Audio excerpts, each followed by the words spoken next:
से घर खाली हुआ तो घर पर सिर्फ मैं और मेरी विधवा चाची ही रह गए। पापा अपनी ड्यूटी पर दिल्ली चले गए थे। दीदी को याद करके 2 दिन बाद शाम के समय चाची रोने लगी। मैंने उनसे पूछा कि क्या हुआ तो वो बोली कि लता बदला हुआ नाम की याद आ रही है। मैं उनको चुप कराने लगा। चुप कराते कराते वो मुझसे गले से लिपट कर रोने लगी। चाची के शरीर की गर्मी से मुझे करंट सा लगा। उनकी नींबू मेरे सीने से दबने लगी। इससे मेरे अंदर आग दहकने लगी। जैसे तैसे मैंने उन्हें चुप कराया। अब इधर मैं आपको अपनी चाची के बारे में बता दूं, उनकी उम्र 48 साल है। भरा हुआ शरीर है। चाची एकदम गोरी है। उनकी वो बड़ी बड़ी है। उनकी वो का साइज गले लगने तक नहीं पता था, पर आगे सब बताऊंगा। उस शाम को हम लोग खाना खाने के बाद देर रात तक बात करते रहे। दीदी से भी फोन पर बात हुई। दीदी मुझसे बोली मेरी मम्मी का ख्याल रखना। मैंने दीदी से कहा आप फिक्र ना कीजिए, मैं हूँ ना। चाची की आदत थी और रात को सोते समय नाइटी पहन लेती है, पर चाची अपनी नाइटी के ऊपर दुपट्टा डाल लेती थी। जिस समय मेरे सीने से चाची की नींबू सटी थी, मेरा मन मचल उठा था। उसके बाद अब मुझे चाची की नींबू के दीदार करने का मन करने लगा था। दीदी जब तक थी तब तक तो चिड़िया की कमी महसूस नहीं हुई, मगर अब मेरे पप्पू में नई चिड़िया के लिए कुलबुलाहट मचने। उस रात मैंने सोचा कि क्या चाची का इस उम्र में वो लेने का मन करता होगा। फिर मैंने सोचा कि चलो एक बार इन पर पासा फेंका जाए, क्योंकि दारू जितनी पुरानी होती है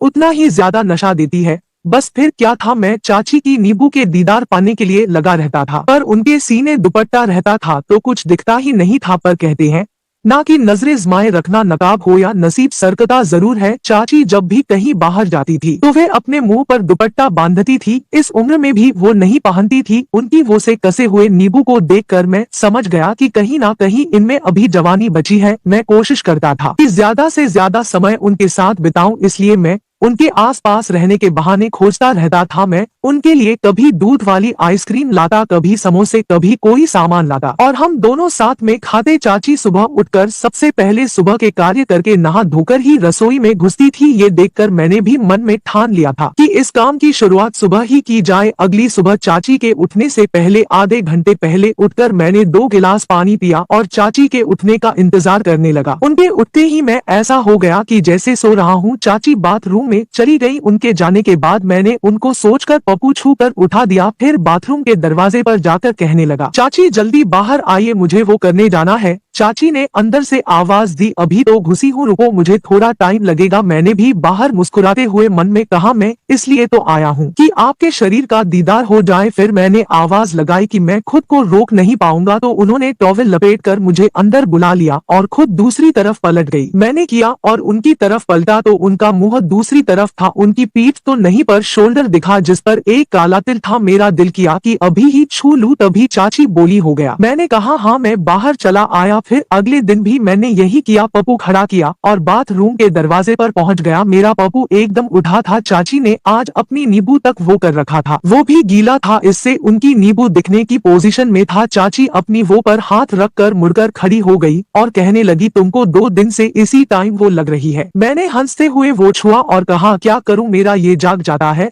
वो भी मेरी बात सुनकर हंसने लगी। जब मैं पीछे मुड़ा तो मैंने देखा कि चाची के गीले बाल उनकी कमर और पीठ को ढके हुए थे, पर पीछे को नहीं ढक पा रहे थे। उफ, चाची के पीछे भले गीले थे पर किसी दहकती हुई भट्टी से कम नहीं दिख रहे थे। चाची की वो किसी 2 पहाड़ों के बीच का रास्ता लग रही थी। मैं देखता रहा। चाची को शायद एहसास हो गया था कि मैं उनको देख रहा हूँ, तो उन्होंने बड़े प्यार से कहा जाओ। अब मैं रूम से बाहर आ गया। तीसरी सुबह मैंने आधे घंटे पहले पानी पी लिया और लेटकर चाची को सोचकर पप्पू छू रहा था। तभी चाची ने सुबह मेरे रूम की लाइट जला दी और मेरे वो को मेरे हाथ में देख लिया। मैंने तुरंत चाची को पकड़कर अपनी बाहों में भर लिया। चाची कहने लगी ये क्या कर रहे हो। मैंने कहा जो अभी आप देख रही थी। चाची अपने आप को मुझसे छुड़ाने की कोशिश करने लगी। तभी मैंने उन्हें बेड पर पटक दिया और उनके गालों को चूमने लगा। चाची हाथ पैर मार रही थी। तभी मैंने उनकी नाइटी चीर दी और उनके गुब्बारे को दबाने लगा और पीने लगा। चाची अब शांत हो गई थी और वह भी मेरा साथ देने लगी। फिर मैंने उनके साथ 1 घंटे तक वो सब किया।